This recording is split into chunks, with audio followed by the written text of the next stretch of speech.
came up with some stories we've never heard about her family, and very interesting. Uh, but there is this desire within us, I think, to know this. And guess what? Today we are looking at all of our genealogy today. When we come to Genesis 10, we are seeing our roots, right? Because all of us are descendants of Noah. All of us. We all come from the same place. We're all made of the same stuff. And I think it's important to understand that, and we'll look at that in a few minutes, why it's so important that we understand these things that come to us from Genesis chapter 10. So today we're going to look back at our roots and a few reminders and a few implications that it gives us. Now a lot of this, I'll be honest, I had to rely on those who are more astute with history, biblical scholars and things, to dig in a little bit.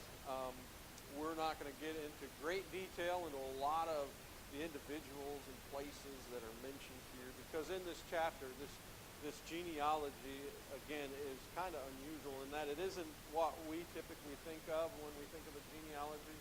When we think of a genealogy, we look at the family tree, right? So-and-so had so-and-so, and they had so-and-so, so we follow that line.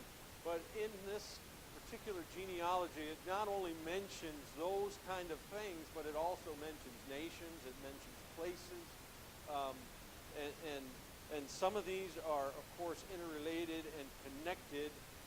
So this is looking at the genealogy from more than just, where we came from as far as our lineage, but it's more geographical and where people settled and tribes and nations were formed and some of the interesting things as it relates to that.